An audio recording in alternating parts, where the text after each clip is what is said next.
Yo, what is up guys, it's FullySpaced here and welcome back to another video. Today I'm going to be showing you how to build a Thatch Nordic styled house. This house is actually 7x7 wide, and just before we get into this, I really appreciate the support recently, and I'm really enjoying myself again on YouTube and just bringing out more content. I've got plenty of more on the way as well, so I hope you guys stick around, and if you're not subscribed already, I'd really appreciate if you would consider subscribing, as it wants me to help improve my content and continue doing YouTube. So anyway, let's get right into the video.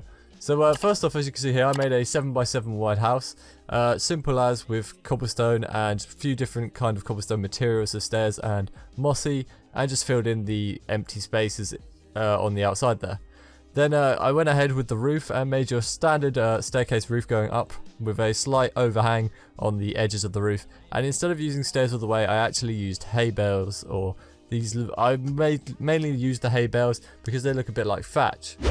This is the bit where it's probably going to seem quite weird to people, where I'm using wheat or grown wheat to be a sort of thatched, it's like it's falling apart kind of thing, and it looks quite old. So I used the thatch to just make it look like it's come undone and it's not all tied together and all like, it's just like falling apart basically. I think it gives just a bit more detail. I also feel like building this, I should have just made the hay bale block, or the hay, whatever you want to call it. I made that, but I should have made that block in different directions instead of just a straight line. I think that would have definitely gave a bit more detail to the build. As you can see here, I was also just clearing out some trees. And just on the roof here, I just gave it a little design with a slab on the front as an overhang, and then just one slab in between with a space, just to give it a bit more detail. I went around the bottom and the top of the building here with stairs. Just underneath the roof, I added some more stairs, you can see here.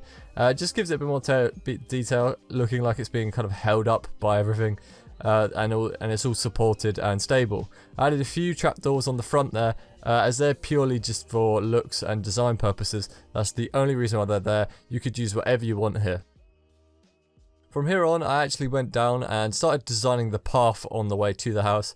So I was using a mixture of spruce planks, spruce trapdoors, cobblestone, path block, and I think that was about it. Yeah, and maybe a mixture of stone in there as well. I think that's all I got. And then I just went around the edges of the path with some leaves, just looking like bushes, kind of showing you where the path is and making you walk that way. You can't really jump over, you can jump over the bushes, but it kind of forces you to go down the path kind of thing.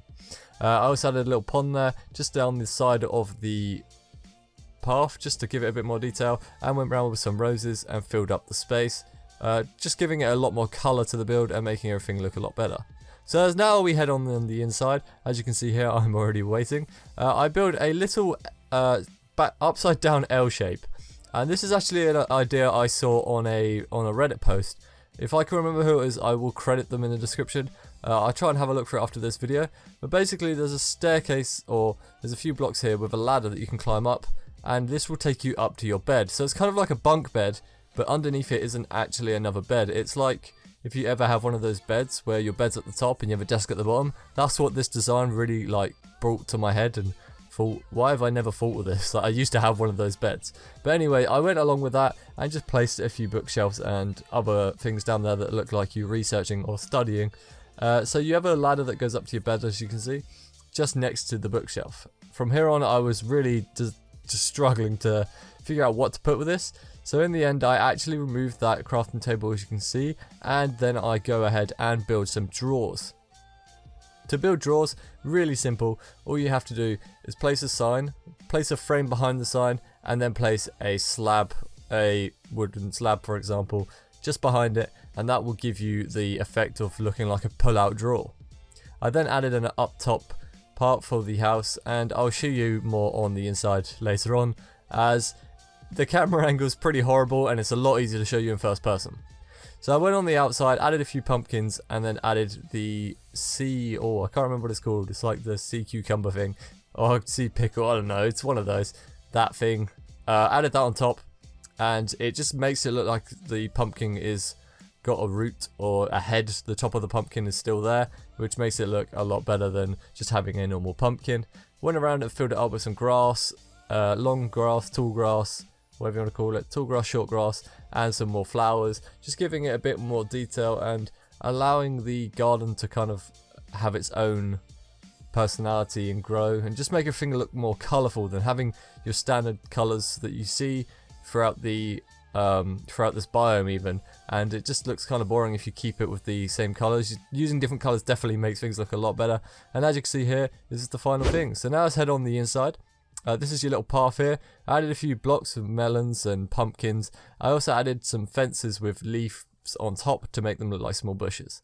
As you can see here, I also have a little wheelbarrow. That's made with a hopper, a fence gate, and 2 frames on the side. There are other ways to make wheelbarrows, but that was just a small way and definitely kind of fit in, I think, in my opinion. I added a few buttons as well, just to light stones, and just on the outside of these bushes to have a bit more detail with the pumpkins and things, just looking like I'm growing things within this place. So let's head on inside. As you can see here, I have a simple setup with a little cactus pot there, your basic stuff to your left, the jaws, and then upstairs you have your bed, a few chests, and some barrels here. And I like using the frames to show what you're storing in them, because it just gives a lot more easier to, it's just like an easier sorting system really. And that's basically a really simple inside. In my honest opinion, I actually really like this house. So I hope you guys enjoyed this video.